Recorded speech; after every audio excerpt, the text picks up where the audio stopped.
Welcome student, today I am going to teach you the second poem of Robert Frost, that is Fire and Ice. In the first poem we have read about dust of snow, and both of these are the symbolic poems. In the earlier poems we have read about the crow and hemlock tree, both are the symbolic, and here fire and ice, two contradictory or opposite ideas are sitting side by side. This poem is just like a debate or controversial, because somebody is saying the earth will be destroyed by fire, somebody is saying earth will be destroyed by ice. What is the matter of it? Let's read about it. First of all, before going to the poem, let's read about the author. The poet name was Robert Lee Frost. He was born on March 26, 1874, and he was died in January 29, 1963. He was an American poet. His work was initially published in England before it was published in America. So his earlier works were published in the country England. Later he published his works in America. Known for his realistic depiction, in many of his poems, in maximum poems, he had given the realistic picture.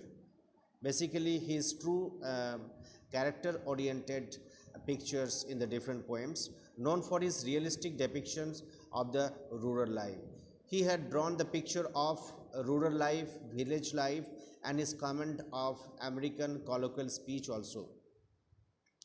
Robert Frost frequently wrote about settings from rural life in New England. In many of his poems, he mentioned the rural life of New England in early 20th century, using them to examine complex social and philosophical themes. Frost was honored frequently during his lifetime. Many times he was honored, many prizes he received, and is the only poet to receive 4, not 1, not 2, but 4 Pulitzer Prizes for his poetry. He became one of the America's rare public literary figures, almost an artistic institution. He was awarded the Congressional Gold Medal in 1960 for his poetic work. On July 22, 1961, Robert Frost was named Poet Laureate of Vermont. Let's proceed towards when and why was the poem Fire and Ice written. Let's read about the background. According to one of the Frost biographers, Fire and Ice was inspired by a passage in Canto 32 of Dante's Inferno.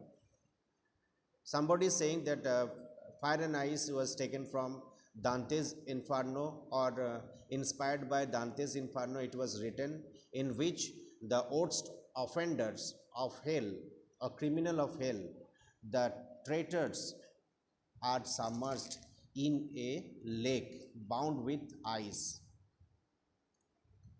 In this way, punishment were given for the traitors, for the offenders.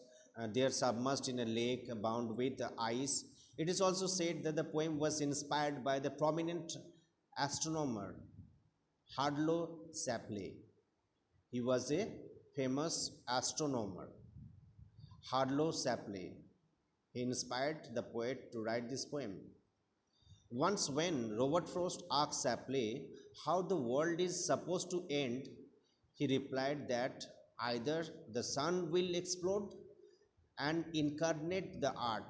If the sun is exploding, that means the earth will be destroyed, or the earth will somehow escape the fate only to end up slowly freezing in deep space. If there is no light, no warmth, then automatically the earth will be engulfed by the ice in the space. Surprisingly, the very next year, Robert Frost published this poem, Fire and Ice.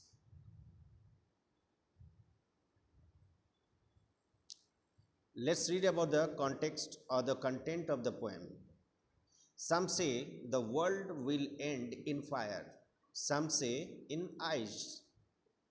From what I have tasted of desire, I hold with those who favor fire. But if it had to perish twice, I think I know enough of it to say that for destruction, ice is also great and would suffice. Here, two contradictory ideas are given side by side. Here, dispute is going on, debate is going on. The poet is having the experience of desire, having the uh, experience of the ice, all this experience he had, and sometimes personal reading experience, and uh, inspired by somebody else also. He knew very much that this is the system of the destruction of the earth. But the real question is here whether the earth will be destroyed by fire and ice.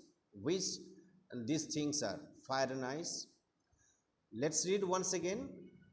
Some say the world will end in fire, some say in ice. It is many people are saying that the fire, the warmth of the sun will destroy. The warmth of the sun will destroy the earth. Somebody is saying, no, no, it is the ice that will destroy the earth. From what I have tasted of desire, actually he had tasted means he had experience. The poet had experience of desire. Desire means to get everything that you want. That means you have wish to get everything. That is the desire, and that is very bad thing. It is compared with the fire like thing. I hold with those who favor fire.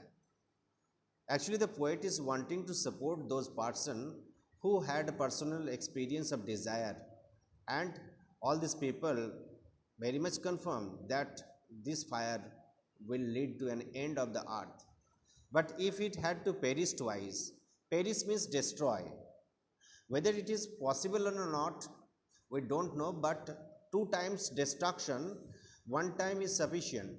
Fire is sufficient. Then once again it is told that no, the earth will be destroyed two times, once by fire and once by ice.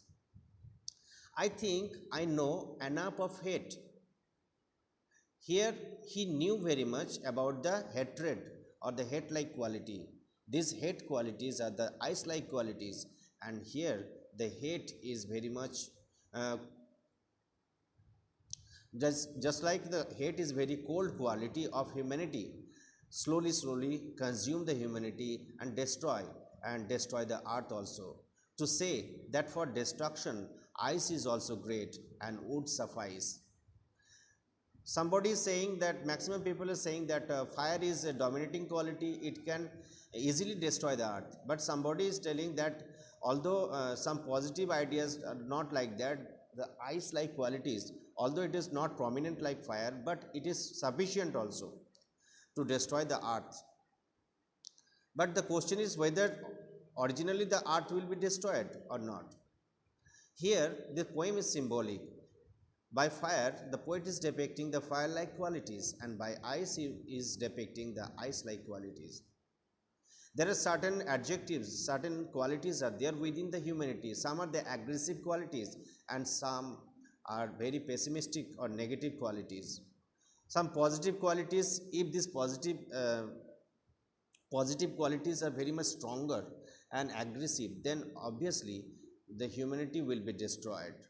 On the other hand, some people are affected or addicted to the ice like qualities like indifference, hatred, all this, and in this way they destroy themselves slowly. Fire is engulfing everything very rapidly, but ice is engulfing slowly. Fire's destruction process is fast, and ice, the destruction process of ice is very slow, but both are sufficient to destroy the earth as well as the humanity. Let's read about the summary of this poem. The poem is a debate among the people, about the end of the world. Some say that it will be consumed by fire, while others believe that earth will experience ice age. According to the poet, it will be consumed by fire. So, what is the theme of this poem? It is a debate. Various people are in debate about, they are discussing about the destruction of the earth, about the end of the world. Some say that it will be consumed by the fire, others say believe that earth will experience the ice age. Once again ice age will come and everything will be submerged under ice and humanity will be dead, no living organisms will be there. According to the poet, it will be consumed by fire. Here the poet has metaphorically represented fire and ice as the strong emotions of people. Here fire and ice as the strong emotions of people. He symbolizes fire with the uncontrollable desires. Fire, that is uncontrollable desires of men such as avarice, greed, lust and rage. All these things are very destructive things, very aggressive quality. These are the fire like qualities like avarice, greed, lust and rage. Rage means anger. While ice with hatred, coldness and rigidity. On the other hand, you can get ice like qualities, negative qualities of humanity. Indifference is there, hatred, coldness and rigidity, all these things. In the main textbook, you can get a box below and there some qualities are given, you can read there. While ice with hatred, coldness and rigidity, these strong emotions are enough to destroy the sanity and virtues of humanity or mankind. Means if some negative qualities are slowly consuming you, that means your good quality will be one day destroyed. Whatever good quality, because it is a process, we are learning our good quality through the different procedures, through different practices, but all these things will be destroyed, engulfed and seized by these bad qualities, which ultimately will lead to the destruction of the world.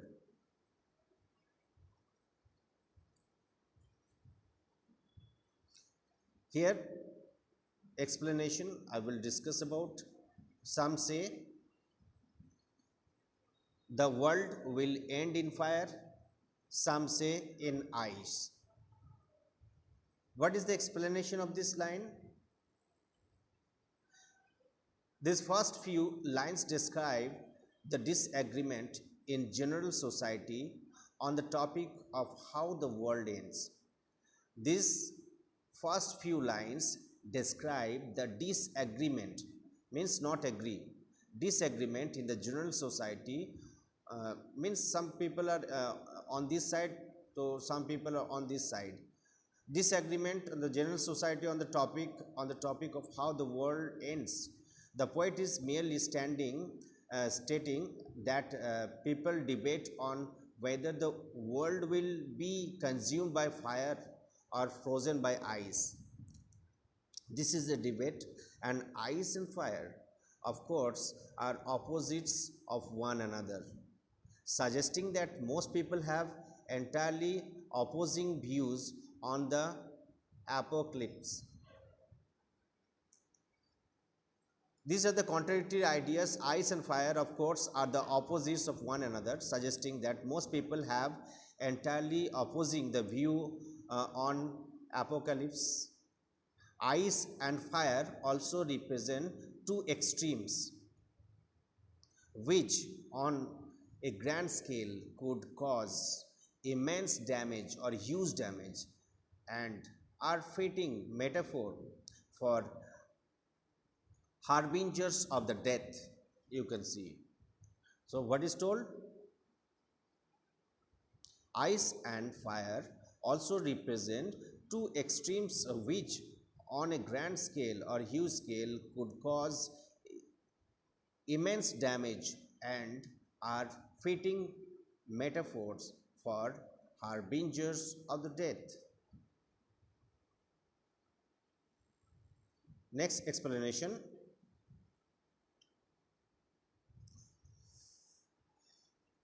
From what I have tasted of desire, I hold with those who favor fire. Yet the speaker provides his own opinion. He equates fire with desire, greed, lust, and rage.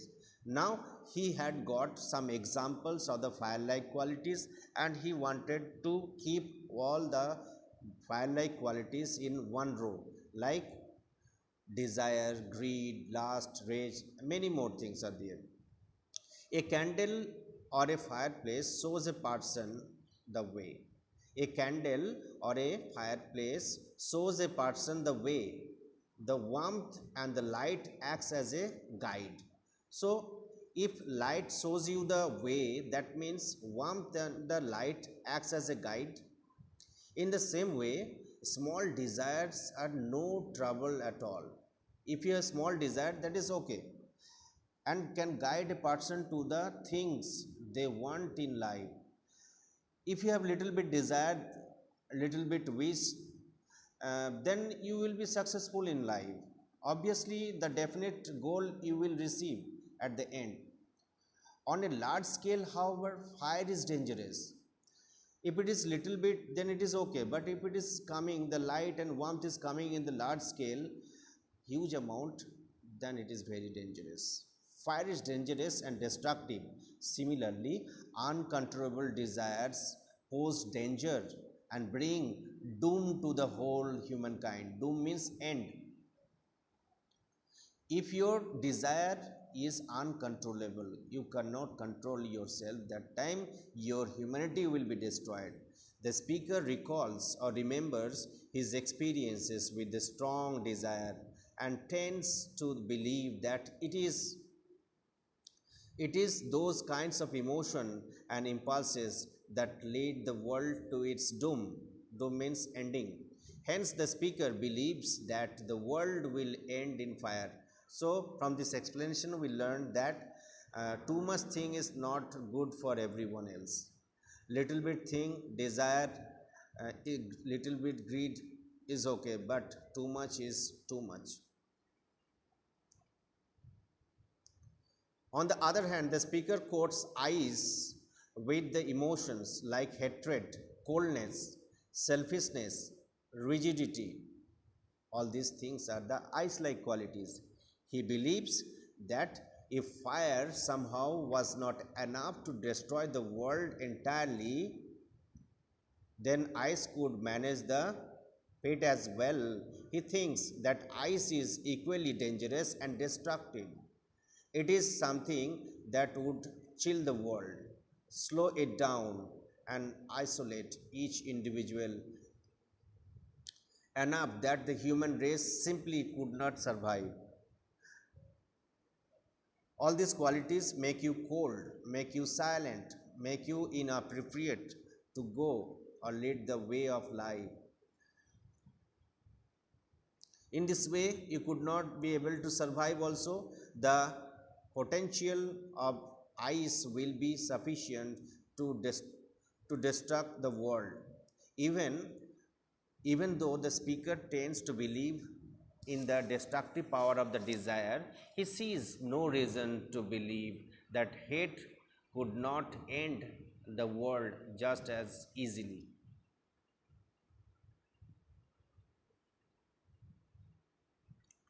Here some word meanings are given, like perish. Perish means come to an end. Tasted means experience. Suffice means sufficient. Great means here powerful. Here some important figure of speeches used like anaphora, metaphor, symbolism, imagery, alliteration. Antithesis is also there. Antithesis means contradictory ideas are sitting side by side. Two contradictory or opposite ideas sitting side by side, like example fire and ice, two opposite ideas. Alliteration means same consonant sound is repeating, and here you can see in the line, some say favor fire. Some is started with S and say is started with S also. Here favor and fire both are starting with F, means consonant sound. Imagery is also there. Fire and ice have deeper meanings. Fire means feelings of burning desire, and ice means coldness of hatred. So it is just like the imagery. Metaphor and symbolism is also used. Fire and ice compared to the strong passion and hatred respectively.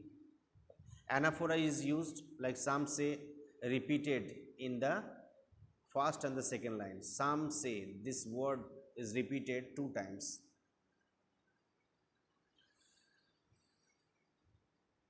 And the rhyme scheme of this poem will be ABA, ABC, BCB. This is the rhyme scheme. Hope all the topics and all the explanation will guide you a lot. In my next video, I will come with another topic. Till then, goodbye to all of you.